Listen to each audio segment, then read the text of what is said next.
WNDU TV, Channel 16, South Bend.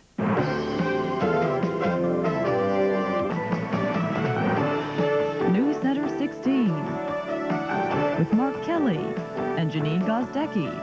Weather with Dick Addis and Jack Nolan with sports. For the first time, the U.S. Commander-in-Chief today participated in welcome home ceremonies for Desert Storm troops. Good evening, I'm Janine Gozdecki. I'm Mark Kelly. There was an emotional celebration of patriotism. The party was thrown by the city of Sumter, South Carolina, honoring the 3,000 air personnel and troops from nearby Shaw Air Force Base who fought in the Gulf. A poignant moment occurred when, in his address, President Bush took time at last to put Vietnam behind us. You all not only helped liberate Kuwait, you helped this country liberate itself from old ghosts and doubts. And when you left, it was still fashionable to question America's decency, America's courage, America's resolve. And no one in the whole world doubts us anymore. Israeli radio reports tonight Mr. Bush is planning a trip to Israel. As yet, there's no official confirmation of that. The Soviet people are waiting for early results from today's vote on the unity of the USSR. There were reports of vote fraud in several areas, with unity supporters stuffing ballot boxes and opponents beating some would-be voters.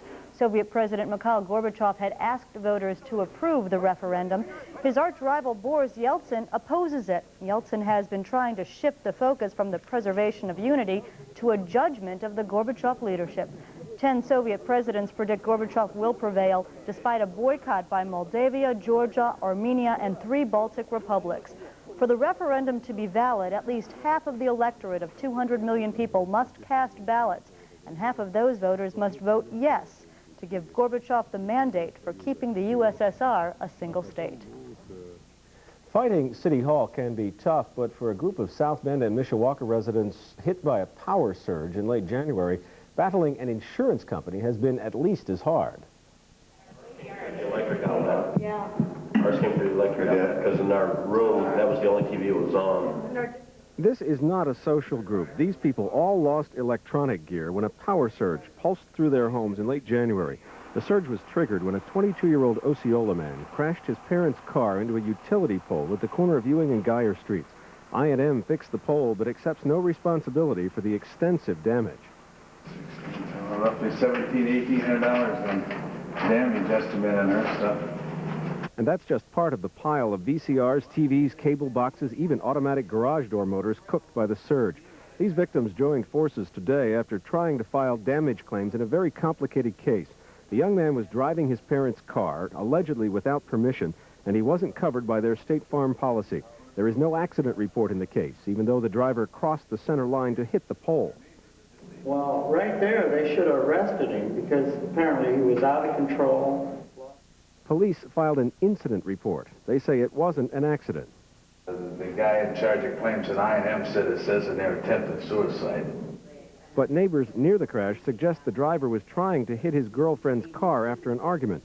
Residents took their complaints about State Farm's refusal to pay their claims to the State Insurance Commission. They say state officials rudely told them they couldn't do anything. But I would think they would investigate, and they certainly did investigate. All they did is take the insurance companies, sent this stuff in, and they took their word for it. Jack Kelly organized today's meeting and invited State Senator Betty Lawson to sit in. Lawson says she'll look into the insurance department's reaction and find out why Mishawaka police chose not to file an accident report. In the meantime, the residents are contemplating a lawsuit as one way to cover their losses. The residents are also looking for other people who lost gear in the power surge. Anyone hit by the pulse can contact Jack Kelly at 232-3364. Still to come on NewsCenter 16. In sports, Jack Nolan has plenty of college basketball tournament highlights. And there was a taste of South Bend to benefit the local March of Dimes today. We'll have these stories and more when we return. Come share the spirit of a distant land in Florida at Busch Gardens. Rise, celebrate the day. Celebrate the life you live. soul play, let your soul sing, let your soul laugh, let your soul love, let your soul dance. Your soul is filled with happiness when the day comes to an end. The adventure of Africa, the warmth of Florida, at Busch Gardens, Tampa Bay, no place else. What's the best news you could hear about the price of Roundup herbicide? Ready? Watch.